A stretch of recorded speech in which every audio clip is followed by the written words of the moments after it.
కొన్ని సంవత్సరాల తర్వాత, కనిపిస్తుందా? కొన్ని సంవత్సరములు గతించిన, కనిపిస్తుందా? 2:18 కొన్ని సంవత్సరములు గతించిన మీదట సోమ్రాణిలో నుండి ఆహాబు నొద్దకు పోయెను. ఎవరు పోయారు? యెహోషాపాతు పోయాడు. ఒకప్పుడు చుట్టూ ఏం వేసుకున్నాడు? కంచె చేసుకున్నాడు. ఇప్పుడు ఏం చేశాడు? మనోడు పోయాడానికి. ఆహాబు రాలే, మనోడు పోయినాడు. అమ్మాయి రాలే, మనోడు పోతాడు. హాయ్ బేబీ, తిన్నావా బేబీ, హాయ్ మా తిన్నావా అని. వాళ్ళు బెటరు, మనోళ్ళు చెప్తారు. మీకు ఏమైనా అర్థమవుతుందా? కాంప్రమైజ్ అయిపోతారు ఆత్మీయతలు. ఒకప్పుడు అమ్మో వాళ్ళు అన్నారనుకో, ఎందుకులే వాళ్ళు అనే తల తీర్చుకొని పోతారు. ఎవరైనా ఎదురుగా అమ్మాయి వచ్చినా అబ్బాయి వచ్చినా ఎందుకులే తల తీర్చుకొని పోతారు. ఇప్పుడు రీసెంట్గా మొన్న నేను పోతా అంటే, ఒకప్పుడు అబ్బాయిలు పిట్టగోడల మీద, బండ్ల మీద, ఈ రోడ్డు బైపాస్లలో కూర్చొని వచ్చిపోయే వాళ్ళు లెక్క పెట్టుకుంటా పోకిరి మాటలు మాట్లాడుకుంటూ ఉండేవాళ్ళు ఒకప్పుడు కాలంలో. ఇప్పుడు కూడా ఉన్నారనుకో. సో పెట్టగోడ మీద ఇంకా సెల్ ఫోన్ పట్టుకొని రారా కొట్రా ఏయ్ ఓయ్ అని అడుచా అంటారు. చూడండి ఎప్పుడప్పుడు కావాలంటే ఆ పెట్టగోడల మీద కూర్చొని అడుచా అంటారు. వాళ్ళు చూసినప్పుడు నవ్వు వస్తుంది నాకు. సో అలా నిన్న సాయంత్రం తిన పోతా ఉంటే బంటల మీద అమ్మాయిలు కూర్చొని, కాలం మారిపోయింది. ఒకప్పుడు అబ్బాయిలు కూర్చునే వాళ్ళు, ఇప్పుడు అమ్మాయిలు కూర్చుని. ఒకప్పుడు అబ్బాయిలు చూసేవాళ్ళు ఇలా, ఇప్పుడు అమ్మాయిలు చూస్తారు. కాలం మారిపోయింది అంతా. అంటే తప్పుగా అనుకోబడే నా మీనింగ్ ఏంటంటే, నా ఉద్దేశం ఏంటంటే, ఆత్మీయాత్రలో ఒకప్పుడు నిక్కర్చుగా ఉండే, కనీసం ఏమీ చూడకూడదు. నా కళ్ళ నేను పవిత్రత కాపాడుకోవాలి. కన్యక నేను ఎలాగూ చూతును అని కళ్ళతో నిబంధన, మన ఆత్మీయతతో నిబంధన చేసుకున్న మనం కాలం మారుతూనే కాంప్రమైజ్ అయిపోతాం. ఇప్పుడు ఆహాబే పోయినాడు ఎవరి దగ్గరికి? క్షమించండి, యెహోషాపాతు పోయాడు ఎవరి దగ్గరికి? ఆహాబు దగ్గరికి. కరెక్టేనా? ఒకప్పుడు ఆత్మీయతను కాపాడుకునే మనసును దృఢపరచుకున్న వ్యక్తి ఇప్పుడు దృఢపరచుకోలేకపోయాడు. మన ఆత్మీయాత్రలో ఇదే జరుగుతుంది. మన ఆత్మీయాత్రలో కూడా మన ఆత్మీయాత్రలో మన జీవితాల్లో, ఎవరి జీవితాల్లో అయినా సరే మనసు దృఢపరచుకోకుండా ఒకప్పుడు వద్దు అనుకున్న దాన్ని వెళ్ళినట్లయితే గుర్తుపెట్టుకోండి ఏం జరిగింది తెలుసా? సరే, యెహోషాపాతు వెళ్ళాడు, ఆహాబు దగ్గరికి వెళ్ళాడు. కొన్ని సంవత్సరాల తర్వాత గతించిన తర్వాత యెహోషాపాతు వెళ్ళాడు. ఎందుకు వెళ్ళింటాడు? ఇంకా బియ్యం అందాడు కదా, కూతురుని తెచ్చుకున్నాడు కదా అని ఉంటుంది. మామగారు మా నాన్నగారింటికి వెళ్దాంపా, మా అమ్మగారింటికి వెళ్దాంపా అనిందామో. ఎవరు? అతల్య. ఎవరి దగ్గరికి వచ్చి? మా అమ్మగారు ఎవరు? యెహోషాపాతు. భర్త ఎవడు? యెహోరాము. బేబీ యెహోరాము వెళ్దామా అని అనిందో. ఏం జరిగిందో మనకు తెలియదు కానీ డిస్కషను. మొత్తానికైతే కొన్ని సంవత్సరాలు గతించిన తర్వాత యెహోషాపాతు ఎక్కడికి వెళ్ళాడు? ఆహాబు దగ్గరికి వెళ్ళాడు. ఆహాబు దగ్గరికి వెళ్ళింటే వచ్చినాడు అని చెప్పేసి మనోడు బాగా, నీ బంధువులు చుట్టాలు వచ్చారనుకో, ఏం చేస్తారు? గొర్రెలు, మేకలు, గొడ్లు, పందులు, పాములు, కుక్కలు అన్ని కోసి పెడతారా? సో మొత్తానికైతే ఆ యెహోషాపాతు ఏం చేశాడంటే మొత్తం కోసి పెట్టాడు. చూడండి, కావాలి అద్భుతంగా రాయబడింది అక్కడ. 2వ వచనం. కొన్ని సంవత్సరాలు గతించిన మీదట సోమ్రాణిలో నుండి ఆహాబు నొద్దకు పోయెను. ఆహాబు అతని కొరకు, అతని వెంట వచ్చిన జనుల కొరకు అనేకమైన గొర్రెలను, కనిపిస్తుందా? అనేకమైన గొర్రెలను, పశువులను కోయించి తనతో కూడా రామోత్గిలాదునకు పోవుటకు అతన్ని ప్రేరేపించను. నేను అనుకుంటాను బహుశా ఈ గొర్రెలు కోసింది, పశువులు కోసింది ప్రేమతో కాదనుకుంటా. ఇప్పుడు ఆహాబు గొర్రెలను, పశువులను కోసి మాంసం పెట్టాడు. ఎవరికి? యెహోషాపాతు తిన్న తర్వాత, కడుపు నిండా తిన్న తర్వాత ఆయన ఒక మాట అన్నాడు. ఆహాబు యెహోషాపాతు యుద్ధానికి వెళ్తున్నా, రామోద్గిలాది, మీరు నాతో వస్తారా అని అంటే, అప్పుడు యెహోషాపాతు ఏమని తెలుసా? ఇంత తిన్న తర్వాత, ఇంత కడుపు నిండా భోజనం పెట్టిన తర్వాత వద్దనలేంగా అనుకుందాం, మీ దగ్గరకు వచ్చి బాగా పొగిడా, అర్థక్క, నువ్వు తోపక్క, తురుమక్క, ఎర్రగడ్డక్క, తెల్లగడ్డక్క, నీ అంత లేరు, గొప్పలు లేరు అన్న. నువ్వు ప్రేమ కలిగిందనక. ఎవరన్నా బిచ్చగాడు వెళ్ళి వచ్చావు అనుకో, వాడు వెళ్ళిపోతున్నాడు అనుకో, పిలిచి మరీ భోజనం పెడతావు అక్క. అందరూ 10 రూపాయలు 5 రూపాయలు ఇస్తే నువ్వేందో 100 రూపాయలు నోటిస్తావు. ఎంత దయగలిగిందనువో అని పొగిడాను కాసేపు. అలా పొగిడి అందరు ముందర తర్వాత ఏమనుకోకుండా 50,000 ఇస్తావా, మళ్ళీ ఇస్తాను అనుకో. ఇప్పుడు ఏం చేస్తారు చెప్పాక? మీరు చెప్పండి, ఏం చేస్తారు? సచ్చినట్టు ఇచ్చారు. ఇంకా ఇవ్వాల్సింది లేకుండా పరుగు పోద్ది. ఒకవేళ లేకపోయినా కూడా ఇంకా సపోజ్ చేసి ఇంక ఏం చేసాను సరే, ఇప్పుడు దాకా పొగిడాడు కదా, ఎందుకంటే ఇబ్బంది ఇంకా ఫీల్ అయిపోతుంది. నీకు అర్థం కలదా? అలా ఇప్పుడు ఏం చేశాడంటే ఆహాబు బాగా పశువులు, గొర్రెలు బాగా కోసి మాంసం పెట్టి కడుపు నిండా పెట్టాడు. తర్వాత యెహోషాపాతు యుద్ధానికి వెళ్తున్నాను వస్తావా అని అంటే, యెహోషాపాతు అరే ఏందో అట్లాంటావు, ఏమవుతాడు? ఇంతకు బావ అవుతాడా? యెహోషాపాతుకు ఆహాబుకి ఏమవుతాడు? బావ అవుతాడా? బావా వెళ్దాం యుద్ధానికి అంటే, అరే బామర్ది ఎందుకులానరా, పదం నేను నీ జనులు ఒకటే, నా బ్లడ్ నీ బ్లడ్, నా బ్లీడింగ్ ఒకటే, పదాం. ఒకప్పుడు తన చుట్టూ కంచేసుకుని వాళ్ళ జోలికి వెళ్ళకోకుండా, వాళ్ళ క్రియలు రాకోకుండా కాపాడుకున్నాడు. ఇప్పుడు ఏం బాగున్నా, ఏం మచ్చా, ఈ మధ్య ఫోన్ కాల్ కొంతమంది చాటింగ్ చూసి ఏగా నచ్చంటాయి. ఏమ్మమ్మా బాగున్నామమ్మా, ఏం మచ్చా, తిన్నావు మచ్చా, ఏంది మచ్చా అని. నేను నమ్ముతాను తిరుపతిలో చదువుకున్నప్పుడు మచ్చా నాకు తెలియదు అసలు మచ్చా అంటే ఏందని. కొన్ని రోజుల తర్వాత తెలిసి ఏదైనా మచ్చా ఏంది పదం అంటే అప్పుడు తెలిసింది నాకు. తమిళనాడులో మచ్చా అంటే మామనా అని అంట. పిల్లలు ఎవరో అసలు పిలుచుకుంటారు చాటింగ్లో, ఏం మచ్చా, ఆడనా మామ, ఆడనా బావా. ఈ మధ్యకాలం పేర్లు మారిపోయినాయి అండి. ట్రెండు, మావా, ఏదో రకరకాల పేర్లు పెట్టుకుని పిలుచుకుంటారు. ఆ కాలంలో కూడా మేబీ యెహోషాపాతు ఆహాబుని చూసి, బావా వచ్చావా యుద్ధానికంటే, అరే బామర్ది నువ్వు పిలిచా రాకుండా చెప్పు, ఇంతగా కోసి పెట్టినావు, అదే పని గొర్రెలు కోసినావు, మేకలు కోసినావు, పశువులు కోసినావు, కుక్కలు కోసినావు, ఇన్ని కోసిన కడుపు నిండా పోసిన తర్వాత రాకపోతే ఏమంటావు చెప్పు, నా వాళ్ళ నీ వాళ్ళు, నీ వాళ్ళ నా వాళ్ళ పద. నీకేమైనా అర్థమవుతుందా? Compromise, compromise, compromise. ఒకప్పుడు మన ఫ్రెండే కావచ్చు, ఒకప్పుడు మన స్నేహితుడే కావచ్చు, ఒకప్పుడు మన లోకంలో తిరిగిన వ్యక్తులమే కావచ్చు. కానీ ఇప్పుడు మనము దేవుని నమ్ముకున్న తర్వాత, రక్షణ పొందిన తర్వాత, మన ఆత్మీయతను కాపాడుకోవడానికి హద్దులు గీసుకుంటాం. హద్దులు గీసి గారిపోయిన తర్వాత, అరే మామ ఏమి ఇన్నోళ్ళు కాచావు, ఆడిపోయినావురా. అగస్టిన్ కూడా అదే అంటాడు, అయ్యా నేను మారు మనసు పొంది రక్షణ పొందాను, మన ఆత్మీయత వేరు, జీవితం వేరు, మన జీవిత విధానం వేరు. ఎన్నోసార్లు నా ఫ్రెండ్ పిలుస్తూ అంటాడు, టికెట్ నేను పెడతా, ఇట్లాంటి వాళ్ళకి మనల్ని బల్ల పెడతారు టికెట్లు, సిగరెట్లకు, మందుకు టికెట్ కాదు. మరి పెన్ను లేదు, ఒక 5 రూపాయలు పెన్ను కొనుక్కొచ్చుకున్నాను అనుకో, ఇయ్యడు. సిగరెట్లకు మందులకు చెప్పండి లచ్చనగా పెడతారు, సినిమాలు కాదు లచ్చనగా పెడతారు. నేనేం మాట్లాడుతాను, ఫోన్ చేసి రాపోతాం అన్నాడు. నేను రాలేను, నువ్వు టికెట్ గురించి నాకు కుంట్రవెల్లో పాప్కార్న్ కానీ బిస్కెట్ల వరకు మొత్తం మందే దా పోదాం అన్నాడు. నేను రాలేను లేరు, నువ్వు రాపోదాం బాగుంటుంది అది ఇదనే. నేనేం మాట్లాడుతున్నానంటే, లేదు ఒకప్పుడు వాడిగట్టే కుదిర్చోండి, నేను వాడిగట్టే కుదిర్చోని నేనేం మాట్లాడుతున్నాను, నేనేం చెప్తున్నానంటే, ఇప్పుడు నా పరిస్థితి వేరు, నా హద్దులు వేరు, నా క్రియలు వేరు, నా ఆలోచనలు వేరు, నా తలంపులు వేరు. పోనీ నేను కాంప్రమైజ్ అయిపోయానుకో, నా ఆత్మీయత కాపాడుకున్నట్ట. చిన్నగా స్టార్ట్ అవుతుంది. ఏంటిది? చిన్నగా స్టార్ట్ అవుతుంది పాపము, చిన్నగా ప్రారంభం అవుతుంది అనుకుందాం. ఊహించుకోండి ఒకసారి, ఒక్కసారిగా యెహోషాపాతు ఆహాబుతో బియ్యం అందాడంటే అది ఒక్క సెకండ్లో జరిగిపోయి ఉండదు. దానికి ముందు మాటలు, సందర్భం జరిగిపోయేది. దావీదు బెత్షెబాతో పాపం చేశాడంటే ఒక్క సెకండ్లో జరిగిపోలా. తన దగ్గర ఉన్న పనివాడిని పంపించాడు, పోయి కనుక్కోరాపో, ఇద్దరి మధ్య మాటలు సామరస్యం జరిగింటది. యోసేపు కూడా తన జీవితంలో ఎదురైనటువంటి పొతిఫర్ భార్య వచ్చి ఒక్క రోజులో జరగలది. రోజు బైబిల్ రాయబడి ఉంటే చక్కగా ప్రతిరోజు యోసేపుని శోధించేదామా, ప్రతిరోజు వచ్చి యోసేపు దగ్గరకు వచ్చేది, యోసేపు రా పాపం చేద్దాం, ప్రతిరోజు శోధించేది. ఎవరు? పొతిఫర్ భార్య. ఎవరిని? యోసేపును. ఒకరోజు ఎవ్వరు లేరు ఇంట్లో. ఆ టైంలో బలవంతంగా పట్టేసుకునేది మా తల్లి. పాపం మనోడు భయపడతాడు, ఇంత ఘోరమైన దుష్కారం నా దేవుడికి ఎలా చూస్తున్నాం, పరిగెత్తాడంటే. నేను అదే అంటాను, ఒక్క రోజులో జరగదు, చిన్నగా ప్రారంభమవుతుంది. ఆ తర్వాత ఏం కాదులే. ఈ చిత్రం ఏంటండి, సోషల్ మీడియాలో ఉన్నంత కాంప్రమైజ్ ఇంకెక్కడ ఉండదు. ఎందుకంటారా, 5 నిమిషాలు ఒక పాట విందాం, హల్లెలూయా స్తుతి మహిమ అని యూట్యూబ్ ఓపెన్ చేస్తాం. 5:50 నిమిషాలు ఏంటుంది, 5:50 నిమిషాలు అంటే గంట అయింది, 2 గంటలు అయిపోయి ఉంటుంది. కరెక్టా కదా? వాస్తవం కదా? ఒక్కసారి యూట్యూబ్లోకి వెళ్ళామనుకో, పేరు బలపెట్టారులే, ట్యూబ్ అంటే తెలుసా? ట్యూబ్ అంటే పైపు ఉంటుంది కదండి, ట్యూబ్. ఆ ట్యూబ్లో ఒకసారి వెళ్ళామనుకో, ఏడ వెళ్తావో నీకే తెలియదు. ఒకసారి ఒక వీడియో క్లిక్ చేస్తే ఏ వీడియోకి వెళ్తాయో, ఎక్కడికి వెళ్తాయో, ఏం చూస్తావో, టైం ఎంత కూడా తెలియదు. నేనేం మాట్లాడుతున్నా అంటే, చిన్న కాంప్రమైజ్ జీవితాలను నాశనం చేస్తాయి. ఒక చిన్న వీడియో, ఒక 2 నిమిషాలు, ఒక్కరోజు, ఇదొక్కటే నా ఫ్రెండ్, ఇదొక్క బాయ్ ఫ్రెండ్, ఇదొక్క గర్ల్ ఫ్రెండ్, ఇదొక్క చాటింగ్, ఇదొక్క ఫోన్ కాల్, ఈ ఒక్క కాంప్రమైజ్ జీవితాలు నాశనం చేస్తాయి. యెహోషాపాతు జీవితంలో కాంప్రమైజ్ అయిపోయాడండి, సర్దుకుపోయాడు. ఆలోచించండి ఒకసారి. తర్వాత ఏం జరిగింది?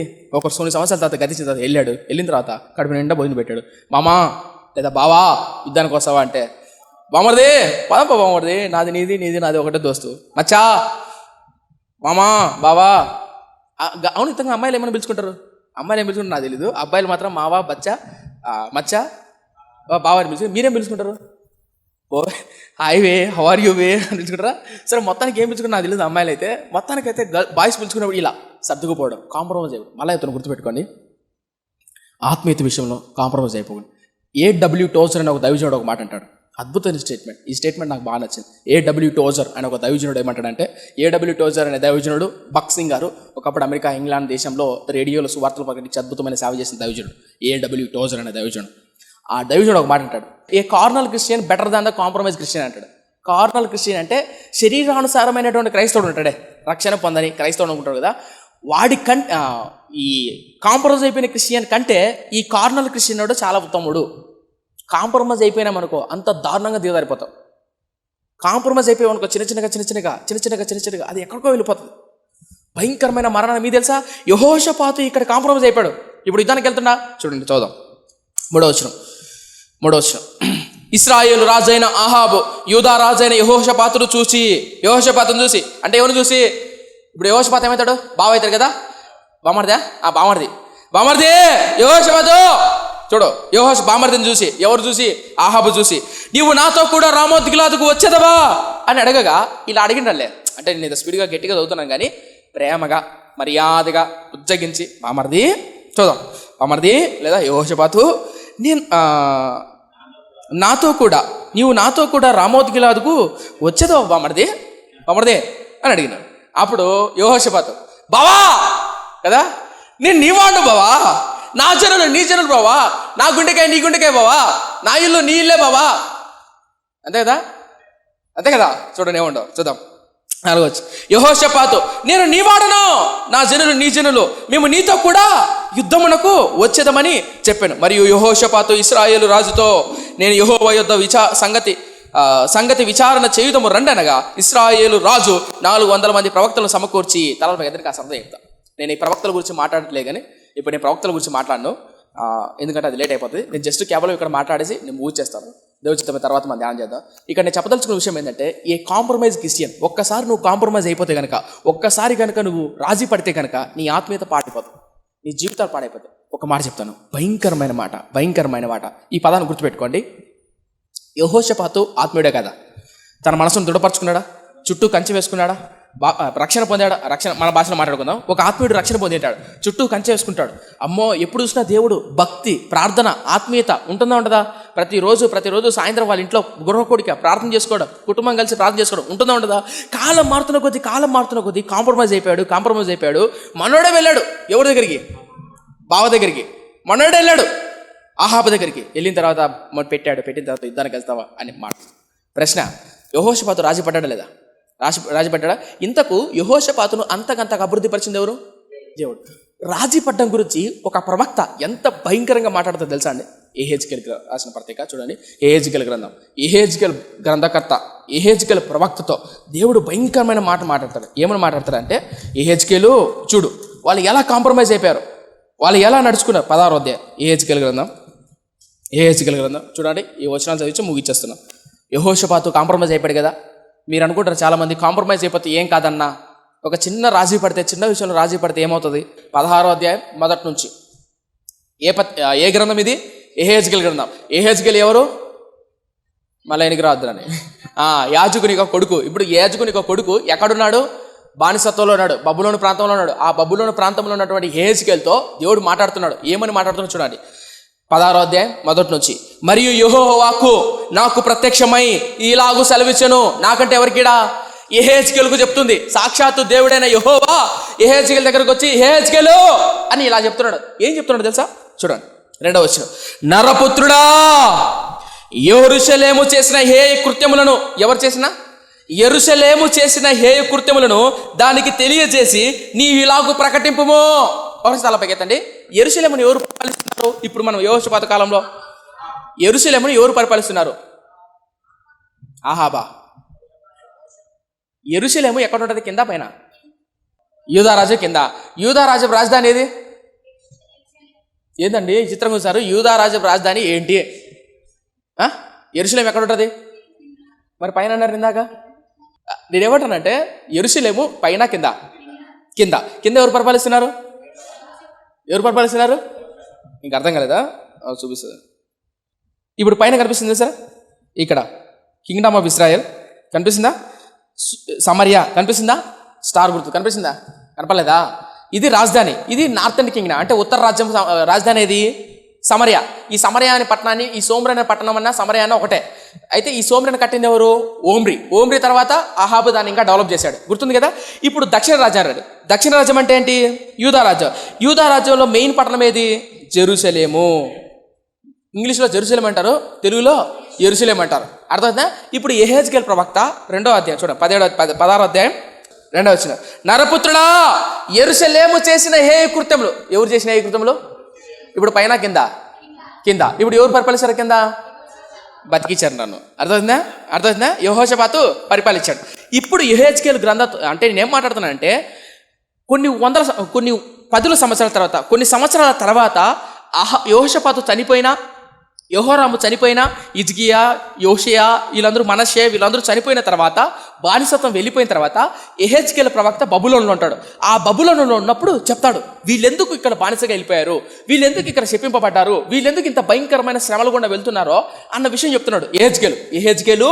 వీళ్ళని ఎందుకు నేను శిక్షిస్తాను తెలుసా, వీళ్ళెందుకు బానిసత్వంలో ఉన్నారో తెలుసా, వీళ్ళు చేసిన హేయమైన క్రియలు అంటే తెలుసా, ఎవరు ప్రభువా, యెరూషలేములో వీళ్ళు చేసిన హేయమైన క్రియలు అంటే తెలుసా.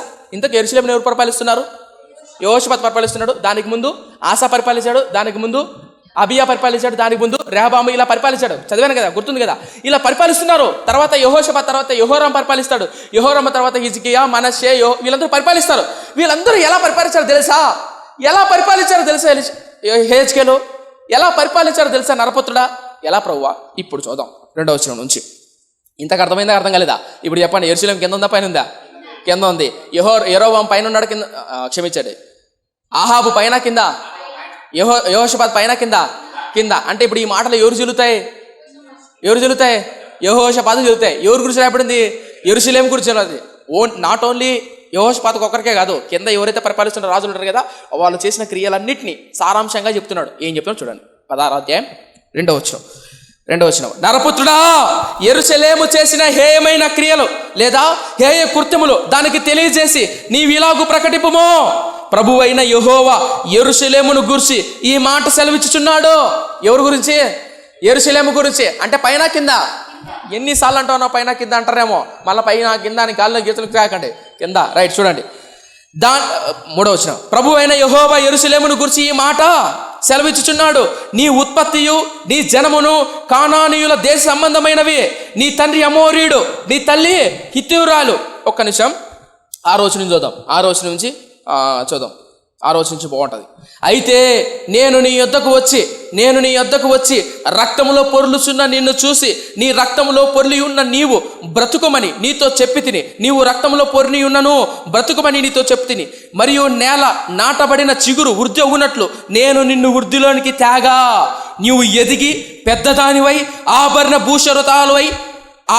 భూషితురాలు అయితివి, దిగంబరివై వస్త్రహీనముగానున్న నీకు స్తనములేర్పడెను, తల వెంట్రుకలు పెరిగెను, మరియు నేను నీ యొద్దకు వచ్చి నిన్ను చూడగా ఇష్టము పుట్టించు ప్రాయము నీకు వచ్చి ఉండెను గనుక నీకు అవమానము కలగకుండా నిన్ను పెళ్లి చేసుకొని నీతో నిబంధన చేసుకొనగా నీవు నా దానివైతివి.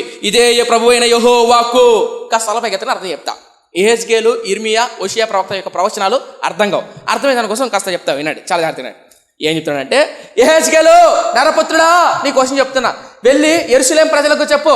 ఏంటి ప్రభువా? వాళ్ళు చేసిన హేయమైన క్రియల గురించి చెప్పు. ఏంటి ప్రభువా?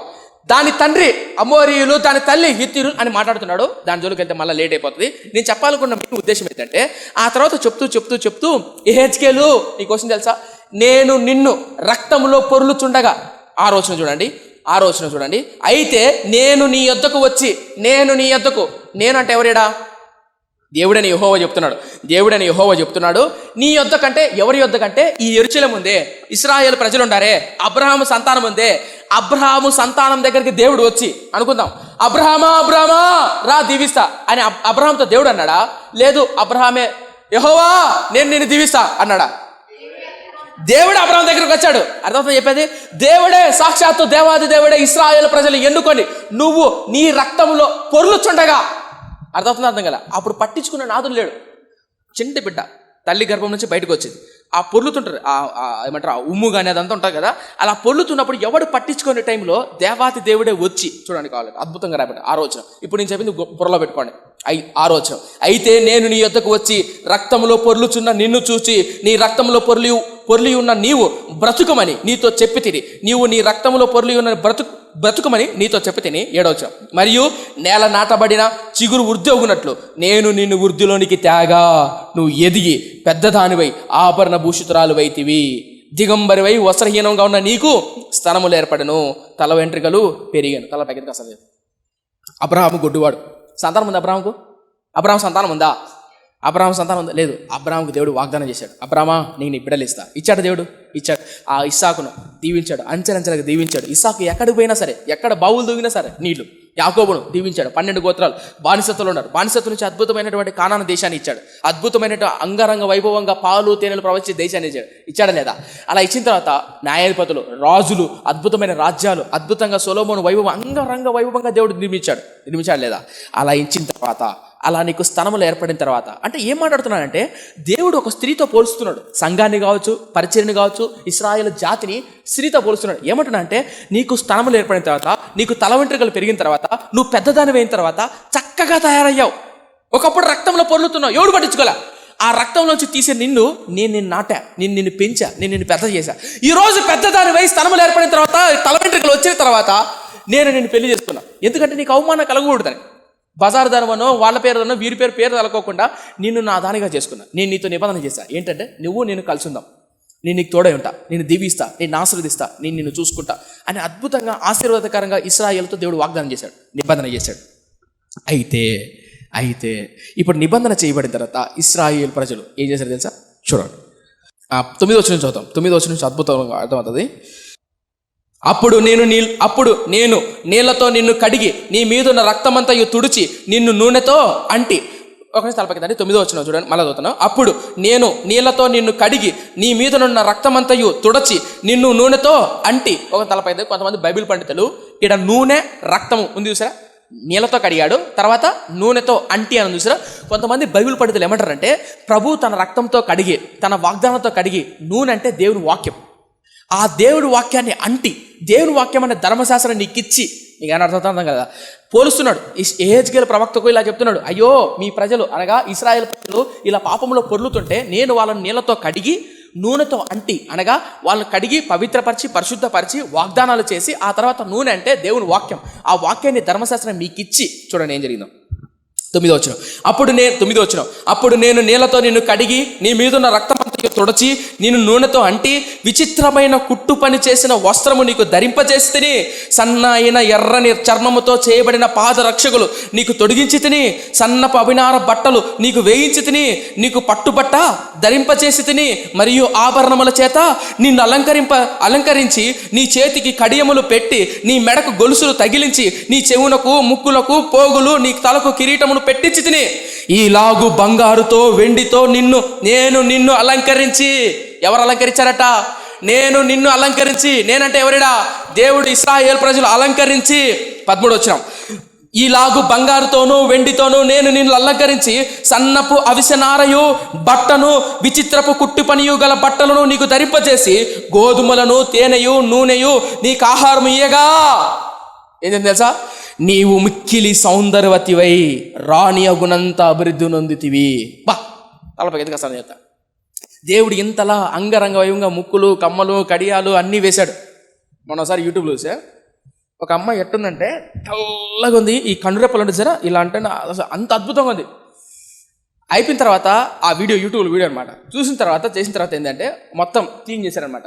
బిఫోర్ ఆఫ్టర్ అని ఉంటుంది సరే, ఆ బిఫోర్ ఆఫ్టర్ అంటే ఆఫ్రికా అమ్మాయి ఎడిగలు నల్లగా ఉంది, బొగ్గు గంట నల్లగా ఉంది, అది చూసారా ఆ స్పీకరు, అంత నల్లగా ఉంది. అంత నల్లగా ఉన్న అమ్మాయిని తెల్లగా చేశారండి, ఇంత ఉంటుంది, ఈ కలర్లో ఉంటుంది, అంత నల్లగా ఉండేది ఇట్ అయిపోయింది. ఎట్లా అయిపోయింది తెలుసా? మొత్తం మేకప్పే. అంటే నేనేం మాట్లాడుతానంటే, ఆనాడు ఇశ్రాయేలు ప్రజలు చిన్న బాలుడిగా ఉన్నప్పుడు, గర్భమే లేనప్పుడు, పాపములో పొర్లుతున్నప్పుడు కడిగి పవిత్రపరిచి పరిశుద్ధపరిచి పెద్దదాన్ని చేసి రంగులు ఉంగరాలు కావచ్చు, లేదంటే కమ్మీలు కావచ్చు, కడియాలు కావచ్చు, చక్కగా రాయబడింది లేదా, బంగారం కావచ్చు, వెండి కావచ్చు, నీకు ఇచ్చి తిని ఉందా లేదా? ఉండే. అలా చేసిన తర్వాత నువ్వు సౌందర్యవతివై ఏం చేసింది తెలుసా? అది చూడండి, 14వ వచనం. నేను నీకు అనుగ్రహించిన. ఎవరు అనుగ్రహించారు? నేను నీకు అనుగ్రహించిన.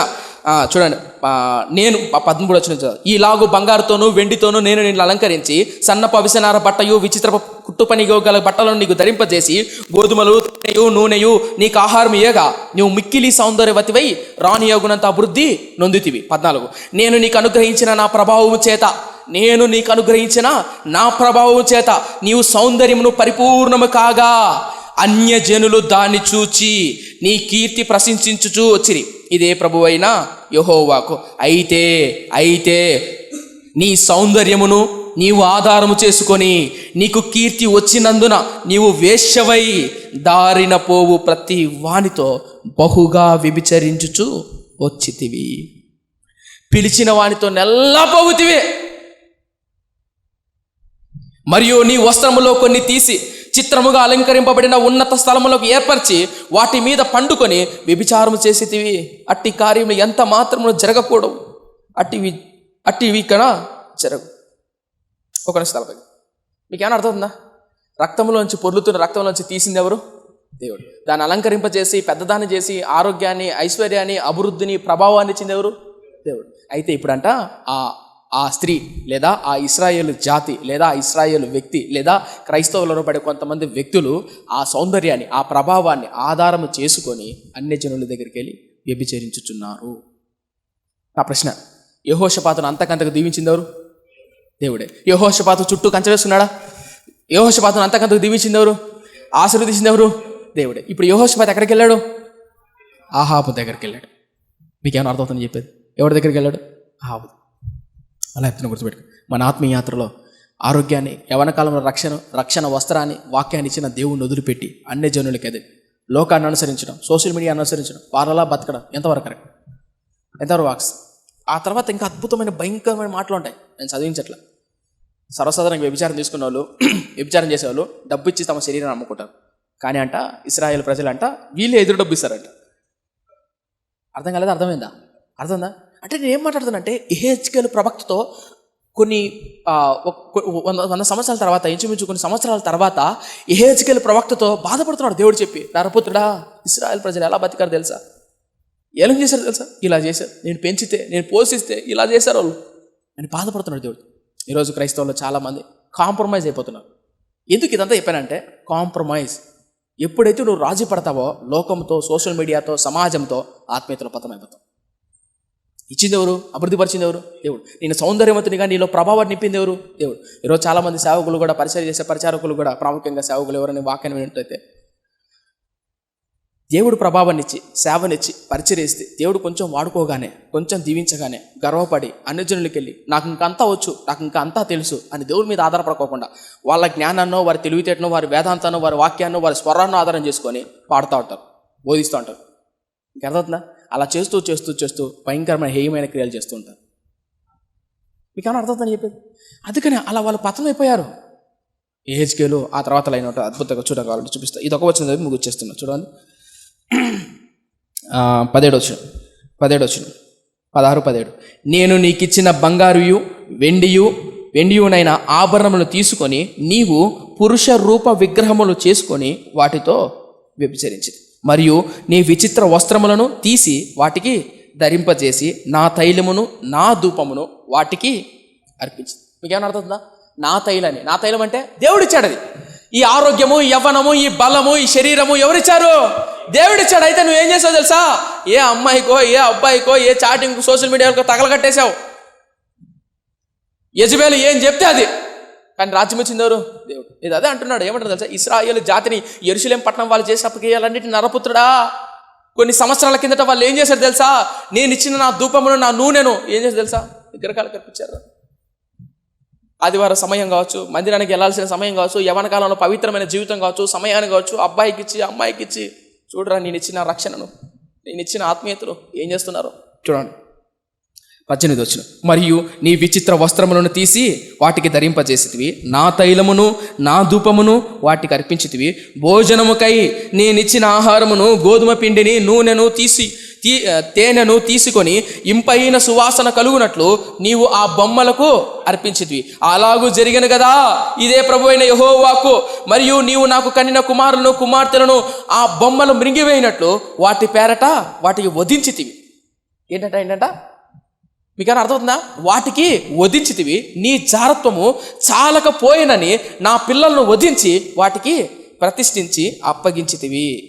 22 నీ బాల్యకాలమందు నువ్వు దిగంబరుడవై వస్త్రహీనముగా ఉండి నీవు రక్తంలో నీవు పొర్లుచుండిన సంగతి మనసునకు తెచ్చుకొనక ఇట్టి హేయ క్రియలను ఇక్కా జారత్వమును చేయుచూ వచ్చితివి. ఇంతగా చెడుతనము జరిగించినందున నీకు శ్రమ. ఇదే ప్రభువైన యెహోవా వాక్కు. మీకేమైనా అర్థం ఉందా? ఆడేమంటున్నాడంటే నేను నీకు కలిగిన బిడ్డలను తీసుకొని పోయి విగ్రహాలకు బలి అర్పించితివి, ఉందా లేదా? వధించితివి, ఉందా లేదా? వధించావు. ఎందుకో తెలుసా? వధించే మాత్రం ఒకక్కడ నీకు ఒకప్పుడు నువ్వు వస్త్రహీనుడివై దిగంబరివై ఎవ్వరూ ఆదరించిన టైంలో నేను ఆదరించింది ఎవరు? నేనే కదా. నీకు వస్త్రహీనుడుగా ఉన్నట్టు నీకు వస్త్రాలు ఇచ్చింది ఎవరు? నేనే కదా. నీకు రక్షణ లేనప్పుడు రక్షణ ఇచ్చింది ఎవరు? నేనే కదా. నీకు ఆశీర్వాదం లేనప్పుడు ఆశీర్వాదం ఇచ్చింది ఎవరు? నేనే కదా. ఆ పూర్వకాల సంగతులు జ్ఞాపకం చేసుకోవా? నువ్వు అలా చేసావు కనుక నీకు శ్రమ శ్రమ శ్రమ. ఫ్రెండ్స్, ఆ తర్వాత యెహోషాపాతు యుద్ధానికి వెళ్తాడు, మరణ పంచుల్లోకి వెళ్తాడు. మరణ పంచుల్లో ప్రార్థన చేస్తాడు, అయ్యా క్షమించయ్యా, బుద్ధి గడ్డి తిని తప్పు చేశానయ్యా, ఈ ఆహాబుతో 1000 మంది ఆహాబుతో పాటు యుద్ధానికి వచ్చానయ్యా. చుట్టూ శత్రువులు చుట్టుకుంటారు, సమయం అయిపోతే ముగించేస్తారు. చుట్టూ శత్రువులు ఆ టైంలో ప్రార్థన చేస్తాడు, దేవుడు విడిపిస్తాడు. ఎవరిని తెలుసా? యెహోషాపాతు. ఆ టైంలో దేవుడు విడిపిస్తాడు. ఈ వాక్యాన్ని వింటున్న వాళ్ళు ఎవరైనా సరే, మీరు దేనికైనా కాంప్రమైజ్ అయిపోయింటే, యెహోషాపాతు లాగా కాంప్రమైజ్ అయిపోయింటే, ఆహాబుతో 1000 మంది అలాగా లోకంతో కాంప్రమైజ్ అయిపోయాడు, సెల్ ఫోన్తో కాంప్రమైజ్ అయిపోయాడు, ఒక చాటింగ్, ఒక ఫోన్ కాల్, ఒక అబ్బాయి, ఒక మాట, ఒక తీరు, ఇలా కాంప్రమైజ్ అయిపోతే గుర్తుపెట్టుకోండి, మీరు చాలా పోగొట్టుకుంటారు, మీ భవిష్యత్తును నాశనం చేసుకుంటారు. మీకు శ్రమ, మీకు శ్రమ. ఆశీర్వదించింది ఎవరు? రక్షణ ఇచ్చింది ఎవరు? సేవలు పిలిచింది ఎవరు? పరిచయం ఇచ్చింది, ఆరోగ్యాన్ని, ఆశీర్వాదాన్ని, జీవితాన్ని ఇచ్చింది ఎవరు? దేవుడు. దేవుని వదిలిపెట్టి వెళ్ళడం క్షమమా? అలాగే పరిచయం చేస్తున్న వాళ్ళు ఎవరైనా సరే, మీకు పరిచయం ఇచ్చింది ఎవరు? పరిచర్యలో దేవుని మీద ఆధారపడండి. తప్పకుండా దేవుడు తప్పకుండా ఒక రోజు ప్రతిఫలాన్ని చూస్తారు. అదే ప్రాముఖ్యంగా యవనస్తులు కాంప్రమైజ్ అవ్వకండి. ఒకవేళ ఇప్పుడు దాకా కాంప్రమైజ్ అయిపోయింటే తిరిగి మరలా మీ హృదయాన్ని ఆయన వైపు తిప్పండి. క్షమించయ్యా, కాంప్రమైజ్ అయ్యానయ్యా, రాజీ పడిపోయానయ్యా, క్షమించినయ్యా,